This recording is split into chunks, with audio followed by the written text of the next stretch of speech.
ಜಿಲ್ಲೆಯಲ್ಲಿ ಮಳೆ ಅಬ್ಬರಿಸ್ತಾ ಇದೆ. ಮಳೆಯ ಅಬ್ಬರ ಹೇಗಿದೆ ಅಂತ ಅಂದ್ರೆ ಜಲಪಾತ ಹೊರಗರಿತಾ ಇದೆ. ಶಿವಮೊಗ್ಗ ಜಿಲ್ಲೆ ಗಡಿ ಭಾಗದಲ್ಲಿ ಜಲಪಾತ ಉದ್ಭವ ಆಗಿದೆ.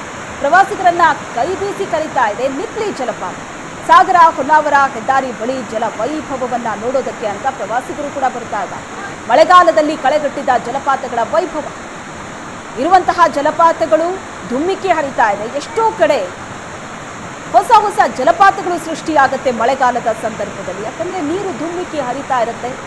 ಇಳಿಜಾರಿನ ಪ್ರದೇಶದಲ್ಲಿ ನೀರು ಹರಿಯೋದು ಜಲಪಾತದ ರೀತಿ ಅದು ಭಾಸವಾಗುತ್ತೆ. ಹಾಗಾಗಿ ಅದನ್ನ ನೋಡೋದಕ್ಕೂ ಕೂಡ ಮನಮೋಹಕವಾಗಿರುತ್ತೆ. ಪ್ರವಾಸಿಗರು ಹೆಚ್ಚಿನ ಸಂಖ್ಯೆಯಲ್ಲಿ ಬರ್ತಾರೆ. ಶಿವಮೊಗ್ಗ ಜಿಲ್ಲೆ ಗಡಿ ಭಾಗದಲ್ಲಿ ಜಲಪಾತ ಉದ್ಭವ.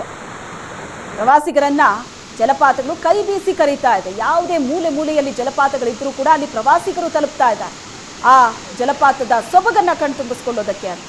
ಇದು ಮಳೆಗಾಲದಲ್ಲಿ ಮಾತ್ರ ಸಾಧ್ಯ. ನೀರಿನ ಅಬ್ಬರ ಜಾಸ್ತಿ ಆಗಿರುತ್ತೆ. ಹಾಗಾಗಿ ಹಾಲ್ನೊರೆಯಂತೆ ನೀರು ಧುಮ್ಮಿಕ್ಕುತ್ತೆ. ಇದನ್ನ ನೋಡೋದೇ ಒಂದು ಹಬ್ಬ. ಆದರೆ ಅದರ ಜೊತೆಗೆ ಜನ ಕೂಡ ಸಾಕಷ್ಟು ಎಚ್ಚರಿಕೆಯಿಂದ ಇರಬೇಕು. ನೀರು ನೋಡಿದ್ರೆ ಸಾಕು ಹುಚ್ಚಾಟ ಮಾಡುವಂತಹ ಜನರು ಸಿಕ್ಕಾಪಟ್ಟೆ ಇದ್ದಾರೆ. ಹಾಗಾಗಿ ಇಂತಹ ಹೋರ್ಗರಿಯೋ ಜಲಪಾತಗಳಲ್ಲಿ, ತುಂಬಿ ಹರಿಯೋ ನದಿ, ಸಮುದ್ರದಲ್ಲಿ ಬಹಳ ಎಚ್ಚರಿಕೆಯಿಂದ ಇರಬೇಕು. ಇಂಥ ಸಂದರ್ಭದಲ್ಲಿ ನೀರಿಗೆ ಇಳಿಯೋದೇ ತಪ್ಪು. ದೂರದಿಂದ ನೋಡಿನೇ ಕಣ್ತುಂಬಿಸ್ಕೋಬೇಕು ಜಲಪಾತ, ಸಮುದ್ರ ಮತ್ತು ನದಿಗಳ ಸೊಬಗನ್ನು. ನಿಪ್ಲಿ ಜಲಪಾತದ ದೃಶ್ಯ ನೋಡ್ತಾ ಇದ್ರಿ. ಪ್ರವಾಸಿಗರನ್ನ ಕೈಬೀಸಿ ಕರೀತಾ ಇದೆ. ಆ ಜಲಪಾತದಲ್ಲಿ ಮುಳುಗೇಳ್ತಾ ಇದ್ದಾರೆ ಪ್ರವಾಸಿಗರು.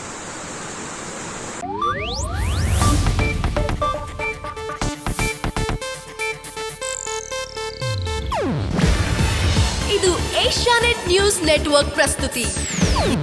ನೀವು ನೋಡ್ತಿದ್ದೀರಾ ಏಷ್ಯಾನೆಟ್ ಸುವರ್ಣ ನ್ಯೂಸ್.